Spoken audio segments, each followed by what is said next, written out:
I'm here in Dahlonega, Georgia. Um, this is a giant fallen oak tree that has been falling down for years. There has been gold ore found inside this in this tree. As you can see, here's some tailings from just some sample collection. Digging around trying to find the vein, and that vein runs right down this way. Then it runs back down there, and then there's it just tapers off due to the elevation. You really can't see it great, but we're up pretty high. So you see there's a lot of iron staining on these rocks. What they used to mine in this area in Dahlonega a long time ago was a lot of people just think gold nuggets, but they were actually mining like saprolites. And saprolites are normally pretty deep down, but sometimes they can get closer up to the surface. So it's a mixture. There's some like limonites and a lot of ironstone. But this area close to this vein is highly mineralized. You just kind of have a hard time seeing it because this iron is just like this iron type soil is just clay basically. So it makes it very difficult to actually see what you're working with and seeing what you're finding. But it's pretty exciting. When you take some time, you have to wash it off and look around. What I'm more excited about is you can see inside the soil here, there's some of this quartz that's showing closer to the surface. It goes down pretty far. And that's really what I'm interested in, especially for sample collection, because I've found some pretty good stuff in there so far. And there's been gold ore in here. As you can see, you just pull these right out, and it's these beautiful quartz, smoky quartz like pieces with heavy mineralization, iron staining on it. There's definitely pyrite all around. I mean, just loads of pyrite. But these are very exciting finds. I really like finding these. And I've sent some samples out of these already, so I'm waiting on those samples to come back from the lab. And see, here's more. They're right up at the top. So once you wash these off, and you can even see it outside the lab. You can just see the gold on it, looking through the 10x jeweler's loop. So that's going to be really cool when those lab results come back. So today I'm digging around, looking for a few more potential good samples, just kind of seeing what we got. I'll wash some of them off.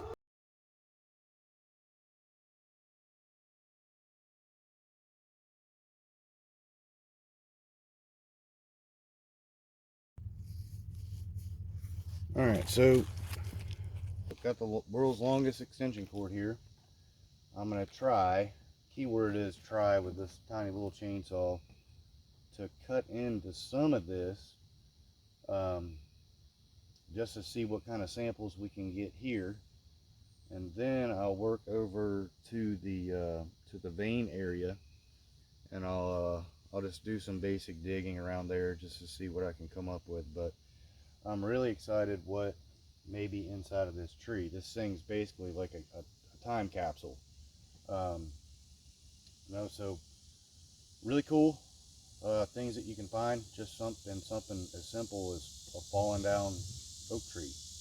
There's no telling how long this thing's been out here. But as large as this thing is, when it fell over, there's actually two trunks. It just basically scalped the soil. Like it just took the soil with it. So we're definitely want to take advantage of that, battling the mosquitoes and hopefully not rattlesnakes and copperheads and all that fun stuff that comes with prospecting, especially in Georgia. So we're gonna start cutting into this tree where we can, and hopefully find some cool stuff.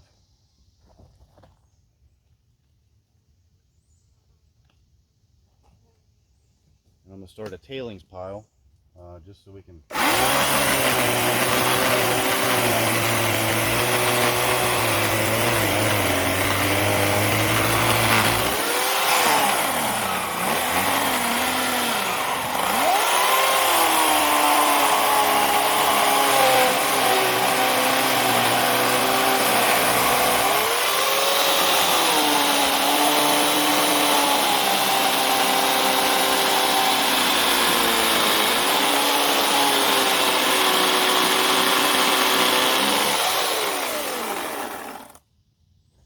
So there's so much hard rock in here. You know, before I continue, you can actually see smoke coming out of the chainsaw. So just basically this entire tree was growing on a vein. And you can see it's totally iron soil on this tree here. So, and that sometimes can also be a decent indicator, because obviously trees are going to have a hard time growing on rock. So once this thing eventually got so big, it just fell over, you know. So and that's another thing that I look for when I'm looking in this area is there any, you know, you're in an oak forest, is there any areas that are missing, you know, flora, fauna, especially trees. Oak trees are just, that's the #1 thing here. So if you get out in the woods and you see an area that just doesn't have a lot of the natural growth like the other areas just in the immediate surroundings, you know, that could be a good indicator of the change in the soil. So.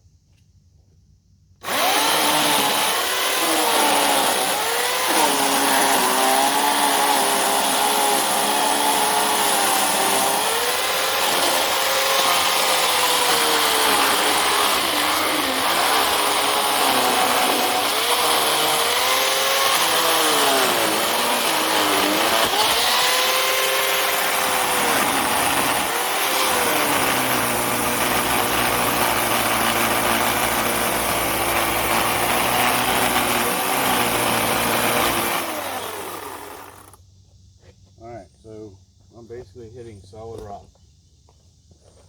So at this point, rather than continuing with the chainsaw, I'm going to take the old school pickaxe and see what I can do. And I really don't want to continue cutting into hard rock without some serious safety goggles on. And you know, if it's just these small twigs, I'm not too worried about it. But when I get into rock areas, that can get a little dangerous.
Alright, so we're about to be kicking it old school here with the pickaxe and hammer.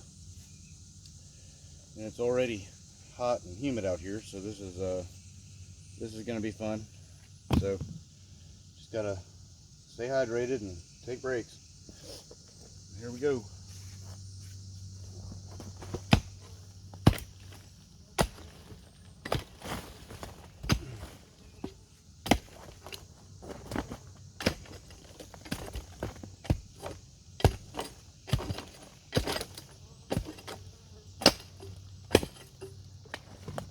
You can just basically hear the solid rock as I pick away at this. Like, it's pretty crazy.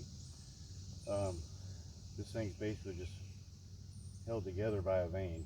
Like, it's just insane. So really cool. I mean, it's close to the surface, so that does help. We certainly don't want to take advantage of that.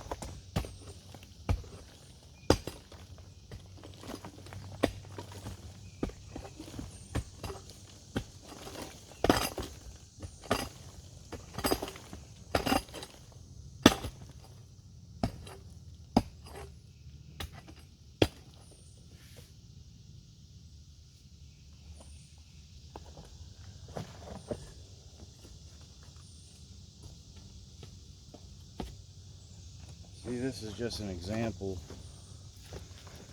of what I'm chipping away at.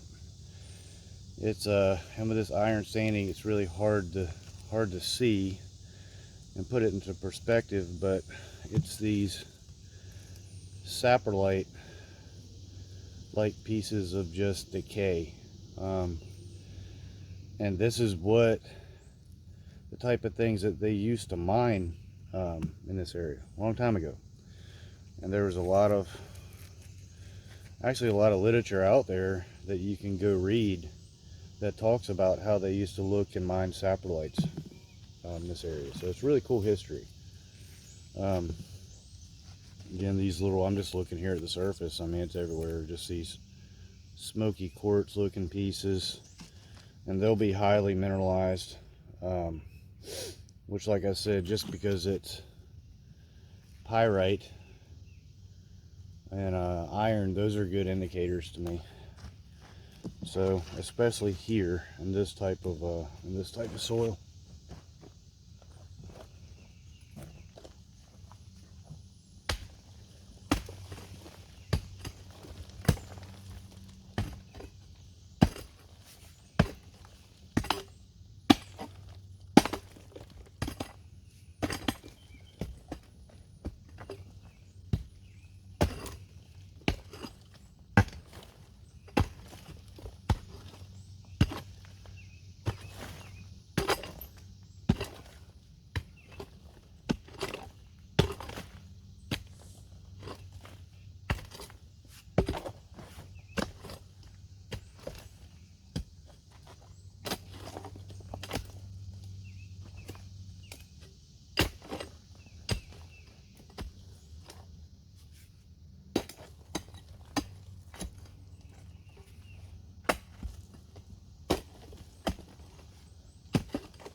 See?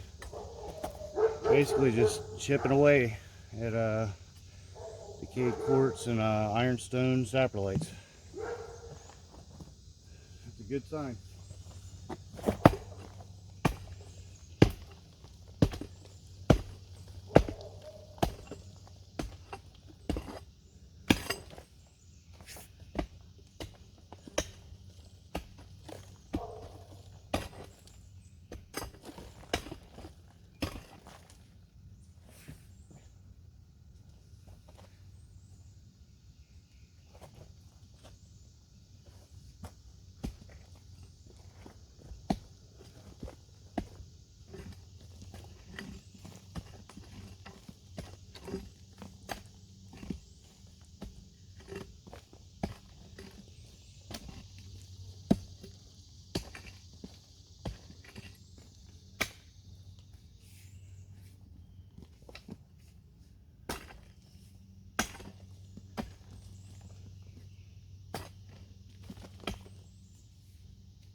something I want to show you is, look, just on this trunk, just look at the mineralization in this iron soil. You see that? Just pyrite, just sprinkled all around. And then you get in, and there's this saprolite hard rock, and this soil just so mineralized, it just literally just sparkles like it's crazy. See here, you're chipping away into these saprolite areas, and that's just inside this tree. That's not even starting to dig more down into the actual vein itself under it. So pretty cool.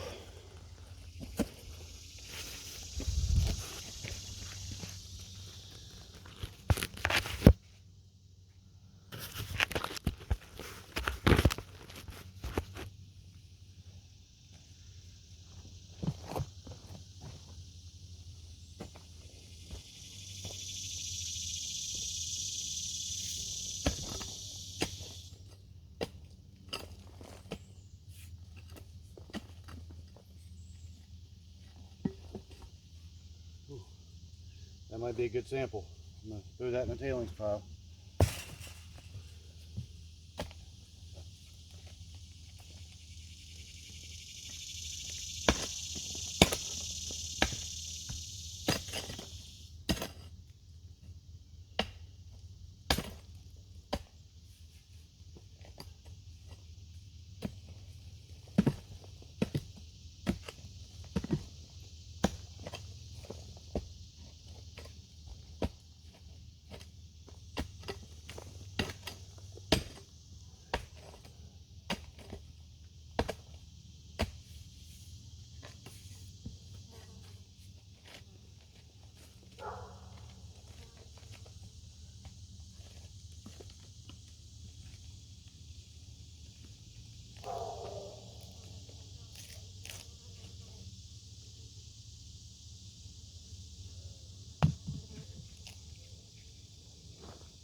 That's a good one. Sitting right up here on top is that smoky quartz stuff I'm looking for. It's a small piece, but that's hey, small pieces can be a big thing in this type of work.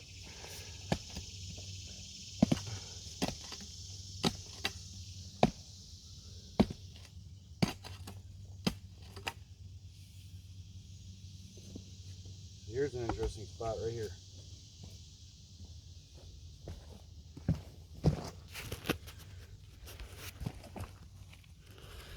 And something that maybe you might be able to see is, see this soil just sparkles from the pyrite content. It's so mineralized, it just looks, it's pretty cool. But as you dig around and look around, the soil just sparkles. It's that iron soil. See right here, this is what I've been chipping away at. So I'm basically not only fighting roots inside this tree, I'm fighting this decayed saprolite type stuff, which makes it even more challenging. So the chainsaw practically did nothing. It would help if I had a better one, but either way, it's only going to do so much. I mean, you're fighting an oak tree and rock, so you probably just break the chain on it. But we'll keep chipping away until we find some better samples.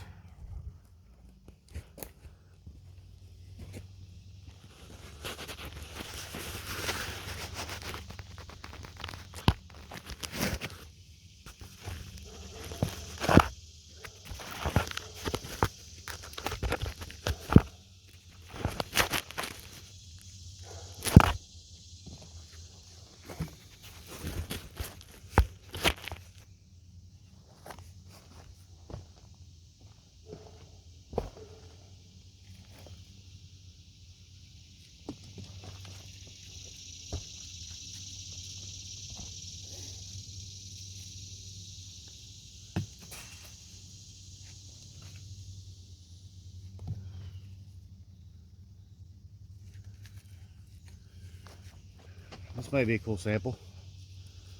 Look, it's just dark. It's probably that smoky quartz stuff, but it's a mixture of like smoky, it's smoky quartz and saprolite.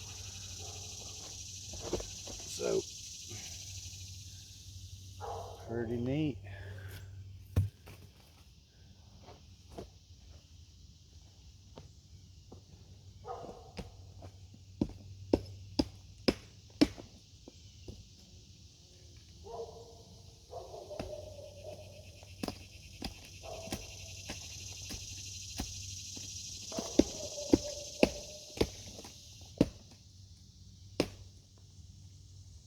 Wow, bingo.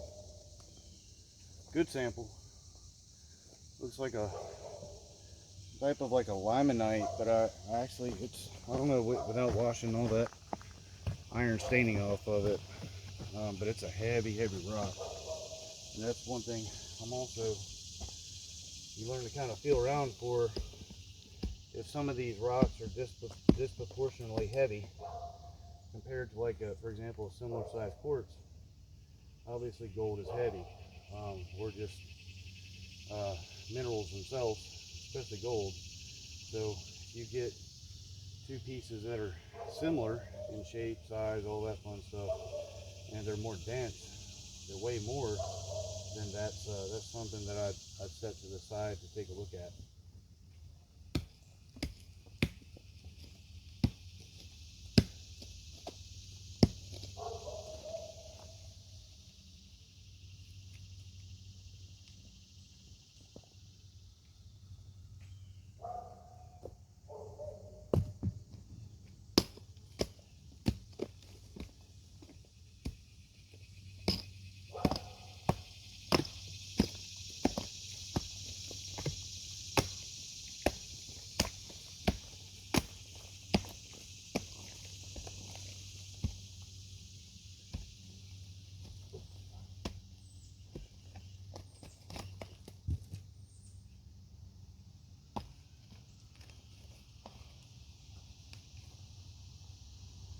That's a good one. This thing is heavy as all get out. See that? That could be good. And look, it's just tons of minerals all over it. I don't know how well you can see that, but it just like sparkles. Well, the pyrite, but this rock here, it is heavy. And you just compare it to, a similar rock that's pretty close in size. Like this thing's 5 times the weight of the one that I was holding in my left hand there. So this is an exciting piece. This is good. So let's stick around that area and see what we can find.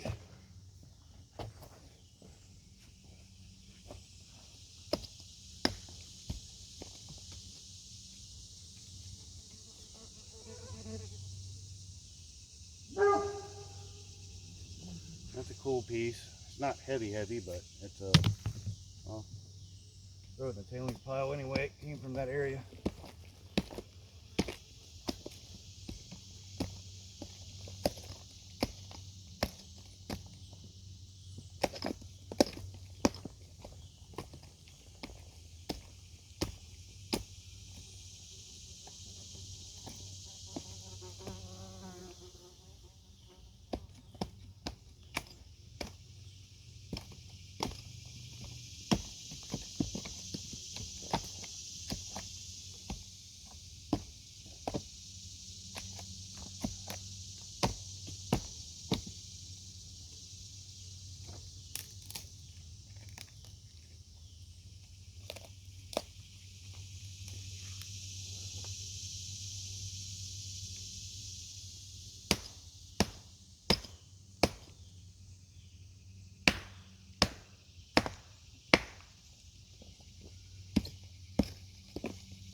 good spot right here. Like this spot. Good spot. There's some good stuff in here. Some good stuff sitting here right at the surface. Like I said, this thing's like a time capsule. So pretty neat.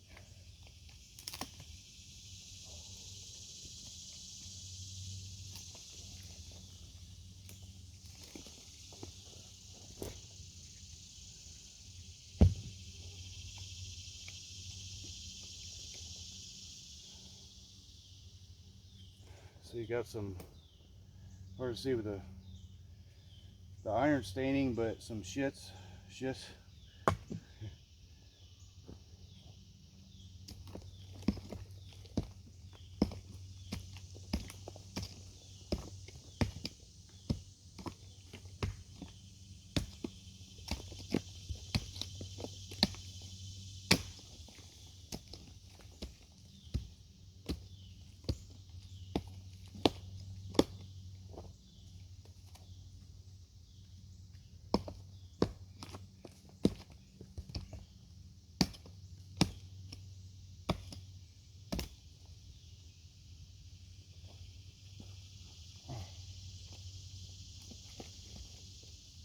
Oh wow.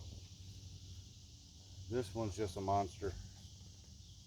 That's really cool. Like this is, I couldn't tell you how many pounds this is. This is probably, this rock itself is probably 13 pounds. I mean, it's obviously very, very, very dense for its proportions. So that's good. That's a good sign. This is a good spot right here. We will keep chipping away. Yeah, you can hear that. It's that hard rock. Yeah, this spot's no joke.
Sounds like we might have some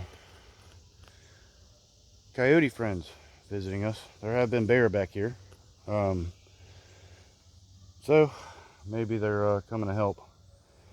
But it's keeping my German Shepherd busy, so he thinks he's a gold prospector too. But squirrel, let me show you kind of this area I'm chipping away at. See right here, And this is smoking me. It's no joke. They're literally chipping away at rock. But as you can see, it's this saprolite stuff. Ooh, I might be able to get this now. It's this saprolite type stuff I'm trying to get out. It just,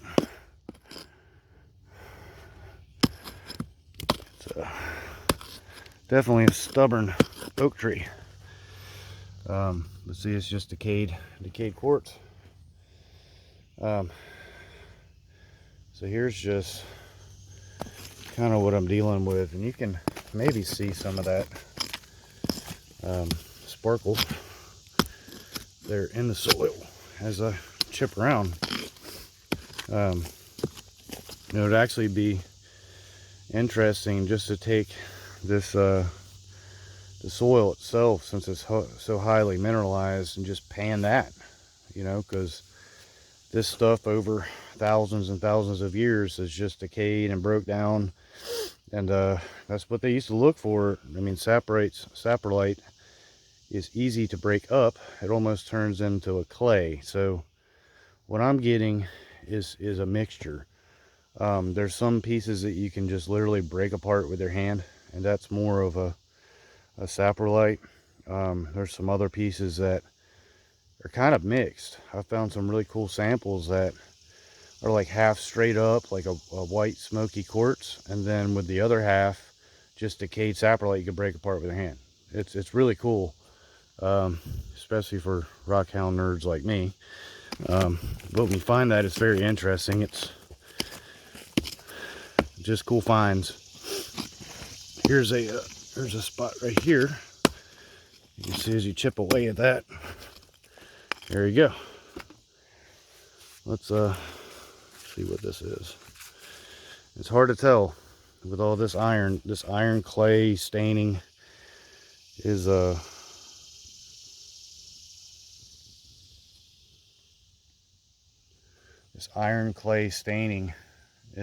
just hard to work with, you know, because you really can't see what you got until you go scrub it all off, and that's a whole task within itself, you know, especially trying to do it safely without any chemicals, or, you know, safe, easy to work with chemicals, you know, to strip away that iron. But it definitely takes a lot of elbow grease to get into this stuff. This is good. This is a really heavy piece, and just because, you know, for handling so many, you know, if some of them are a lot heavier than the others, you know, there's a chance that because of that density, gold is heavy. So, and definitely, you know, other minerals are as well, some more than others, as you know. It's just basic, but being that there is gold ore here, that's a good sign to me. So I'm going to throw this over into our tailings pile, and we'll go from there. Keep chipping away. Oh, and it just rolled down the mountain. That's pretty awesome.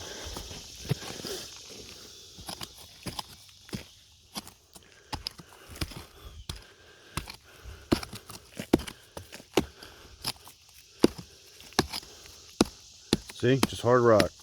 So I'll go hitting this with a chainsaw, and then my blade starts smoking. Oh, there we go. That's, yeah, that could be a, see how that one just broke right apart when I hit it. I mean, I didn't hit it with much force at all. Well, that's a good sign. That's just like, and you might see a little bit of non-decayed quartz inside this. So that's pretty cool. I'm going to turn you around the other way.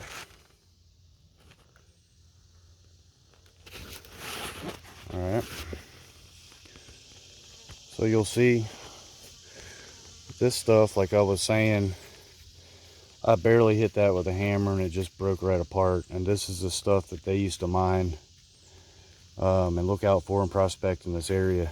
It's kind of a forgotten, lost art.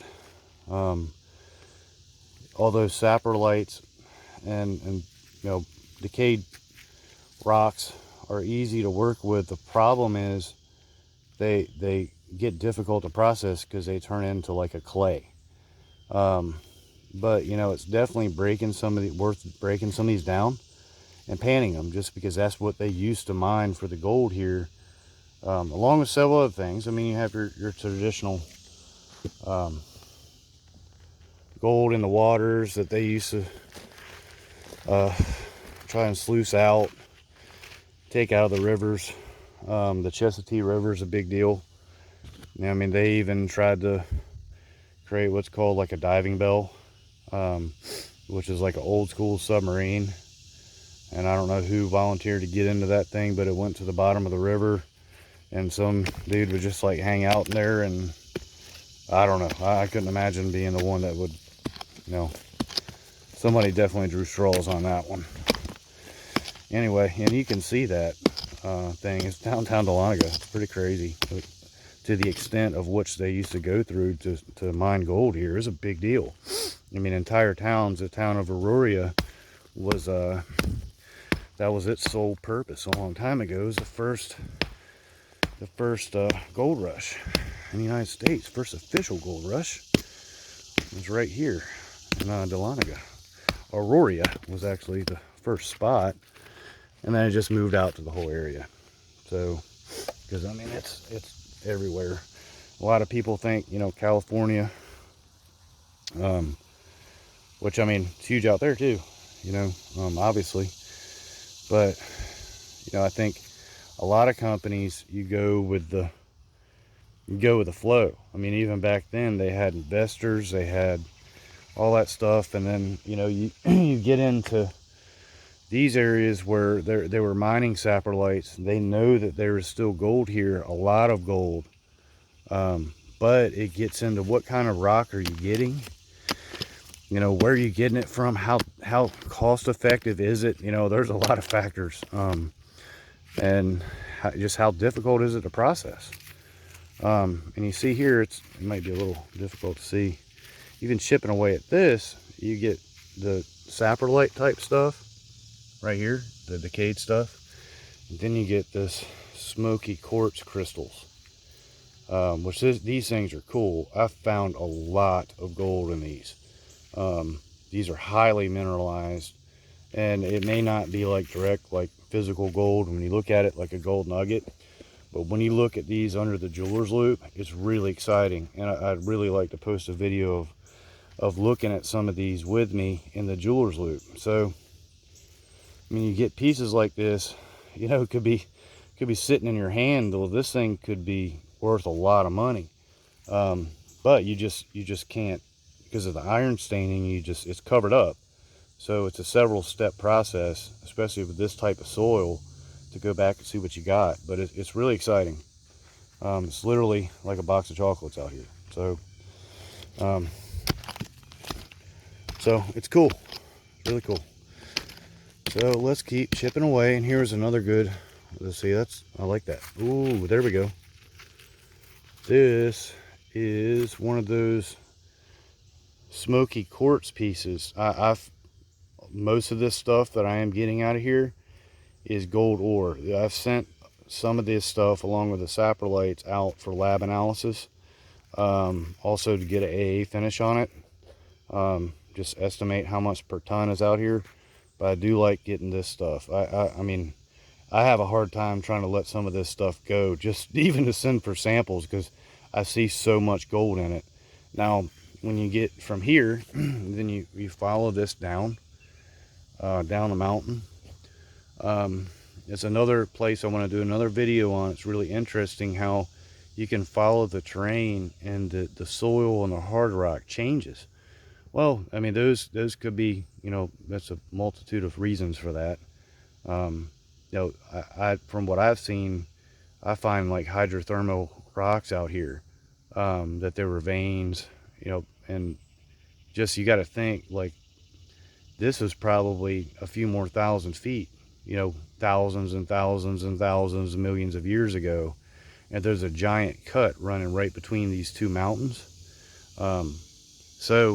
And this is where it, you know, comes off goes back up and then comes down from that cut. Well, going down this area, there's a lot of mica, a whole lot of mica. So I got a cheap metal detector, and there was actually a reason for that. Number one, I didn't want to go out and get a really expensive metal detector and sleep on the couch, because my wife would be pretty ticked off at that. And also, what I'm looking for here is, I know I'm not going to find, there's nuggets out here, but I'm looking for veins and indicators. So my thought process was, and I've had some luck with it actually, is I just got, a mid-grade metal detector, and I'll put it on all metals. Of course, I'll turn the sensitivity up, but my thought process is, I want to find what really pings on iron and all the minerals, because those are indicators to me. They're indicators. So, and obviously, tons of iron, tons and tons of iron. But as you go down the mountain and you can follow it, you get to areas where the hard rock is more exposed with the elevation going down, just because of natural erosion. So when you get to those areas, you start to see actually sheets of mica sitting on the top. And that stuff, obviously you could think that stuff's gold when you first see it, you get excited, but it's actually mica.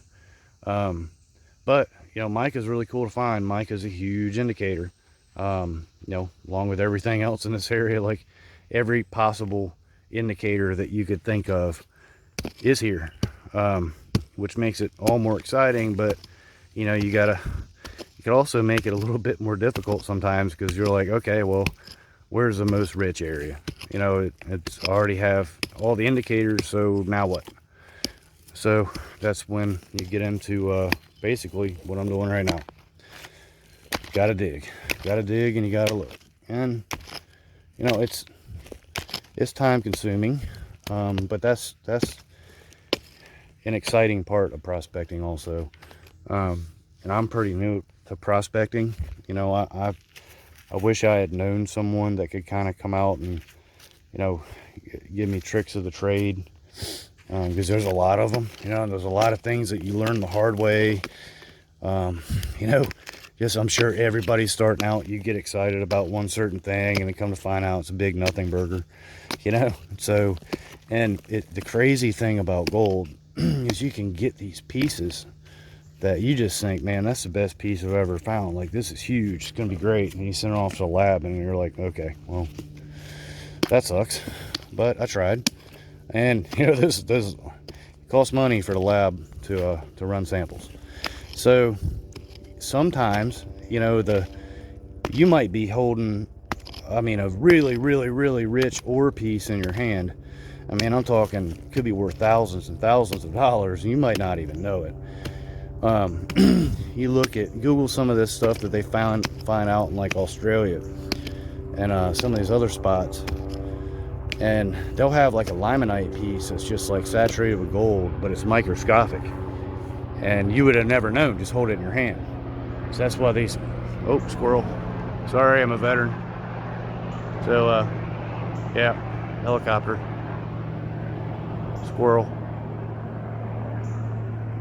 complete total ADD moment right there. But veterans do veterans things. Here's a cool piece. I get excited, and just because the facts, right? So the lab analysis, I've had really good results with these, like quartz smoke, especially right here. You'll see it's like a smoky quartz, and then you'll see like straight up like an iron area on it. Like it's just so mineralized, it's insane. Like it's really cool. So here, ooh, see that? It's hard to see right there, but you can start to hear me chipping into this root that has been here for probably longer than I've been alive. And then here's some of this saprolite stuff. So pretty neat. I'm gonna try, one day I might be able to get all of this stuff out of this oak tree, because I am convinced that there's really cool, I mean, I know for a fact that there's a lot of money in this tree, a lot of value. Pretty crazy things you find in nature. Pretty exciting. Gotta love nature. But this is these decayed saprolite pieces with the heavy iron staining, which those are good. I got samples out on those also. Like I said, that's what they used to mine. And holding in that in your hand, you would never know. You would really never know that that's of value. This one's heavy, so that's a good one right there. And you can see that's not completely decayed, so that'll be worth putting some elbow grease in and wiping off, to see. You know, you can see it's decayed, but you see that area right here, that kind of warped area with the pits. Well, what I've found is some of this could be that smoky type quartz. In this area where it's still hard rock, and then you rinse it off, scrub it down real good, look at it under the jeweler's loop, and then you actually see gold under 10x. And that's awesome. I love getting those pieces. That's really the main thing I'm looking for right now in this prospect. So, what? Just this oak tree is no joke. This thing is crazy. You know, kind of obvious why they used to use explosives back in the day. I'd love to take a little bit of C4 or something to this tree and just be done with it, and go ahead and look at what came out of it, but you know, don't have it, and if I did, probably couldn't afford it anyway. So I gotta fill up my gas tank, so I can't afford all that cool stuff. Well, I don't see, there's a hard rock, maybe a hard rock piece right there. It could be a root. Looks like hard rock. Yeah, it's hard rock. Oh. Actually, you know what? I was originally looking at the area right next to it, and I totally got sidetracked right here. So that's hey, you got to take where the hunch leads you. Anyway, see right here, man, this stuff is just a booger. See, just straight up. I try to cut down some of these roots with my chainsaw, and it just sits there and smokes. And I don't have good safety glasses with me, so I don't want to take the chance of some rock coming back and get into my eye. So here's my prospecting partner here. Jax, find anything, dude? Here you go. Look what I found. Oh boy, we got. You got a good find? You got a good find? That's a good one, huh? That's my prospecting partner. He helps out with cleanup. He gets all the roots, and sometimes he's ran off with a good sample. But he does good. He helps dig sometimes, actually a lot. It may not be in the right area, but he contributes nonetheless. This is also my other prospecting partner. He's pretty new, so he's just kind of sniffing around, learning right now.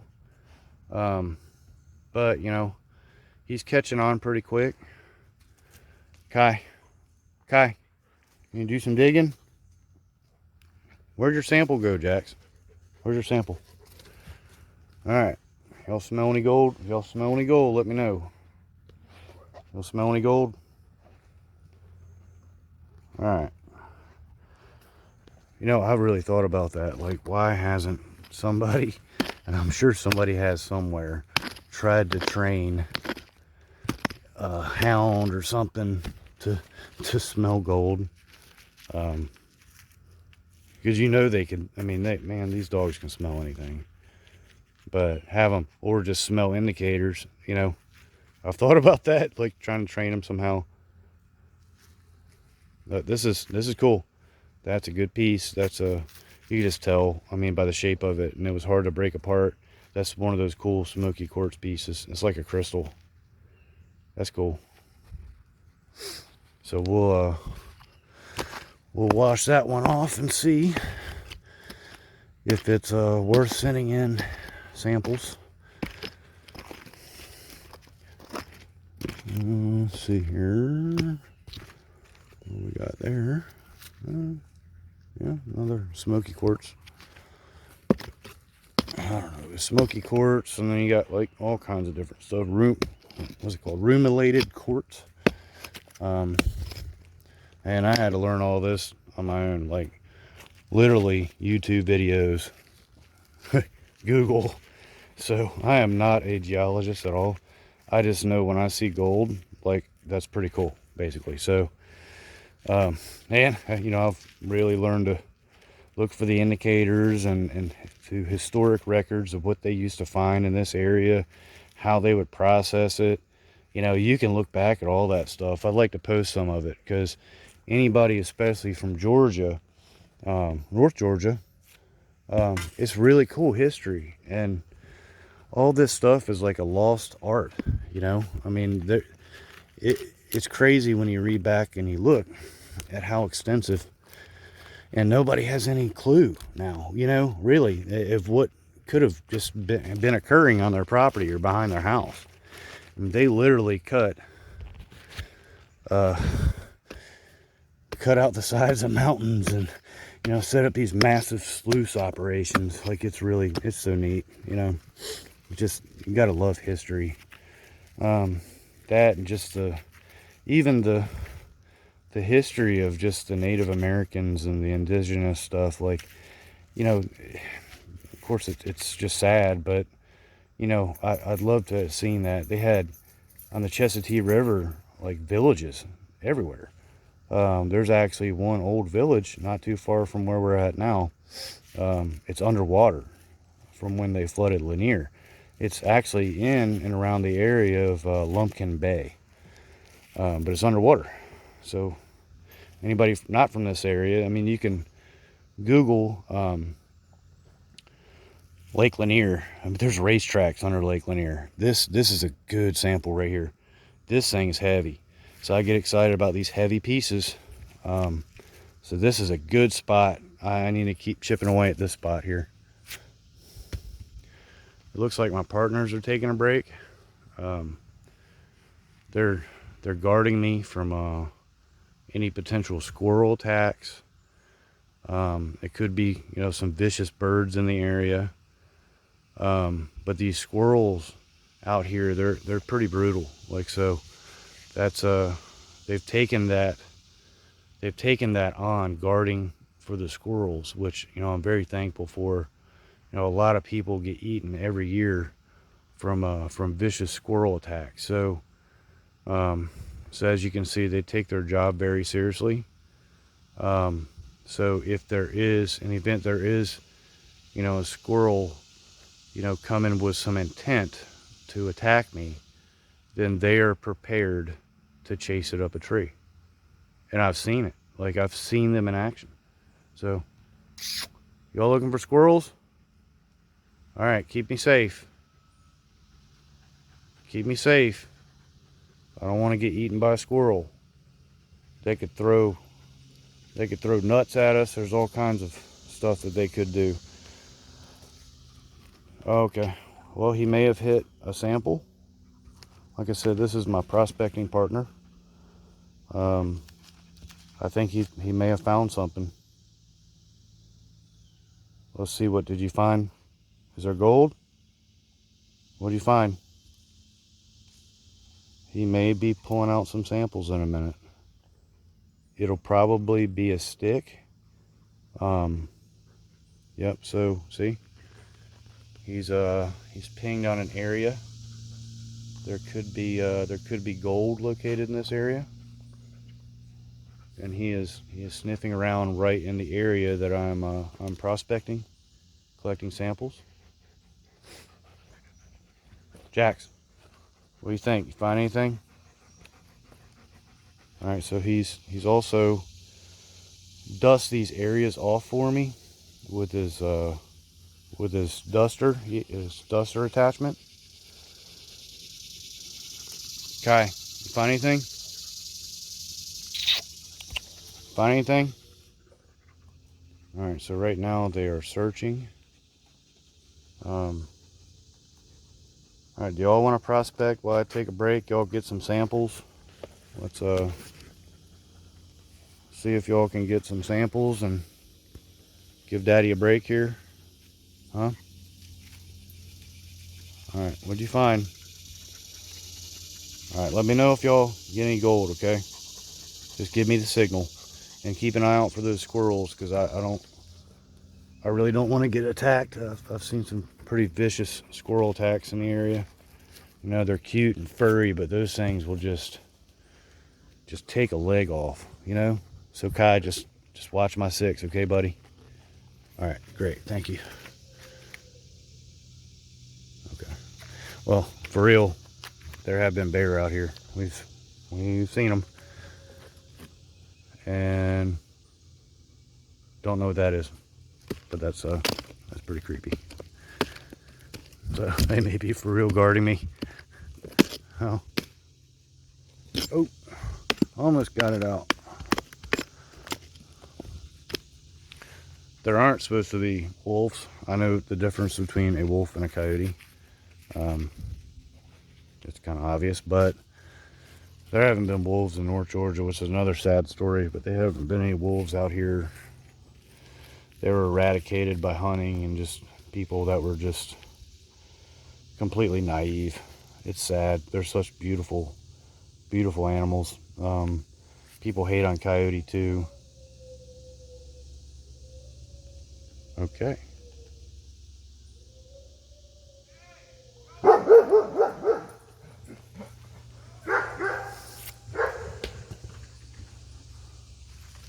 There aren't supposed to be wolves. Welcome to North Georgia. Welcome to the mountains. There's some good There's some good stuff in here. I'm just pulling out, and they roll down the mountain. So, hey, that's why. You know, when you're out in these spots, you see like a pile that's just setting out. That's just setting out in the middle of nowhere. It's probably from a mining operation, and it's tailings. Anybody that prospects in this area, the North Georgia mountain area, and knows any history around here will know if you see a random pile, it's probably a prospecting pile or you know, open pit mine tailings or something. There's a few around here, not really big ones, but you know, I can tell there had been somebody prospecting out here at some point. The way that cut is, not too far from here. It wouldn't surprise me if somebody had a sluice operation at some point. It really wouldn't surprise me, as rich as this area is right on the river, like right on the Chesapeake River. There was a gold mine down the street from here, and that is a historic fact. It was an underground mine. Allegedly, when Lake Lanier was built, flooded, whatever you want to call it, somehow some of those miners, I believe it was either 6 or 8 miners, drowned in the mine.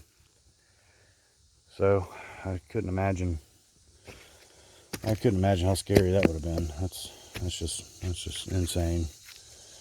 You know, that's why a lot of people think, you know, and say, and I have no doubt that Lake Lanier is haunted.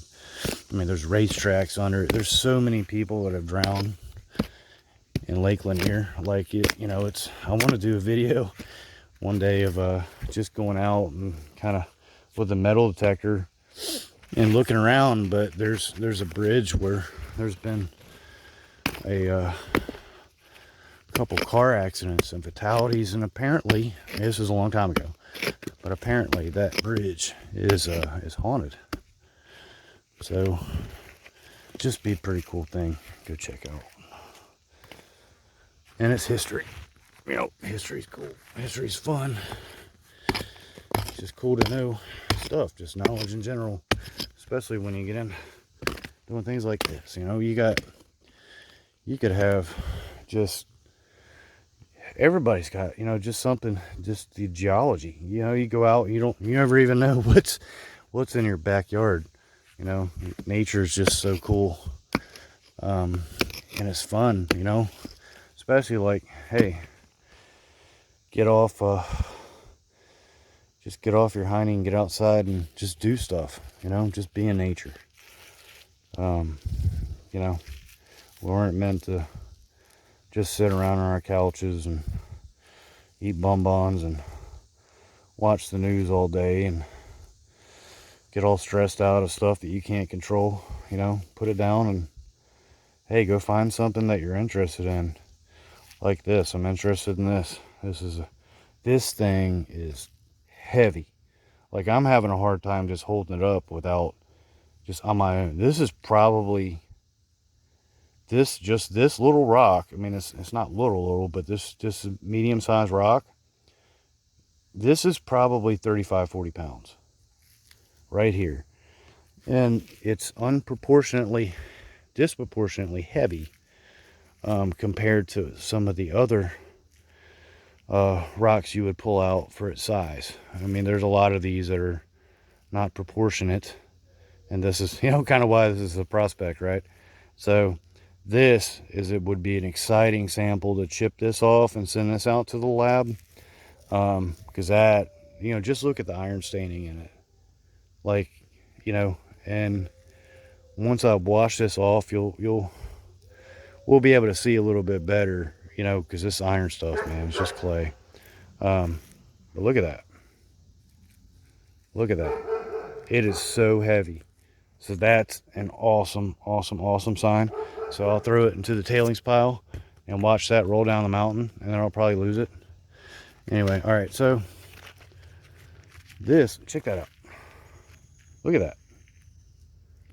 Yeah. So, mineralized. Look at that. It's so cool.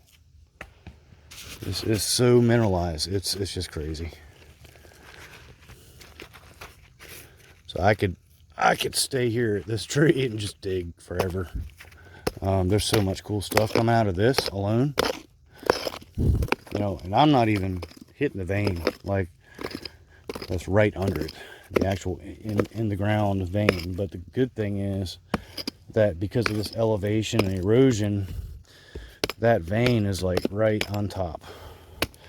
You know, normally you'd want to dig 6, 8, 12, you know, deep as you can until you get to what you're looking for. But I've been able to pull really, really, really rich samples, like right at the surface. You know, in this area, you could literally just be walking around and kick one. You know, be like, oh my God, and that's actually how the story was. That's actually how some of the first gold was found around here. Is some kid was just walking. I think he may have been hunting or something. I don't know, whatever the case was.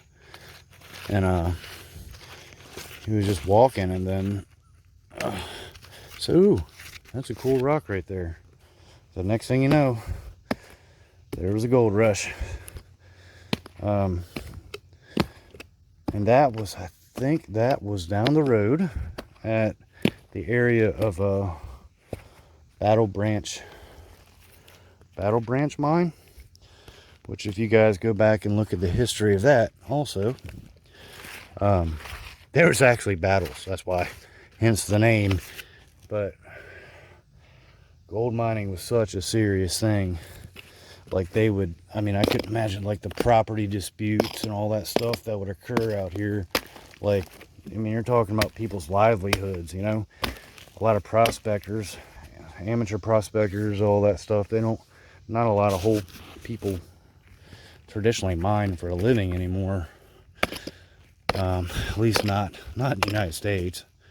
It probably will be at some point because the economy's collapsing. But a lot of people, that's how they made a living. And they took it very serious, and a lot of amateur prospectors, they just do it for side money and just for fun, just for the love of doing it. Out of this, all this stuff, these tailings, you know, from the areas that I get, I've gotten confirmation and lab results. Well, I sell the pay dirt from it, and you could actually literally just pan the pay dirt from this stuff, and you'll find stuff. I mean, it's in here. Like I said, that's all because of this decayed stuff. It's been here for thousands and millions of years. You know, so there's it's definitely fun.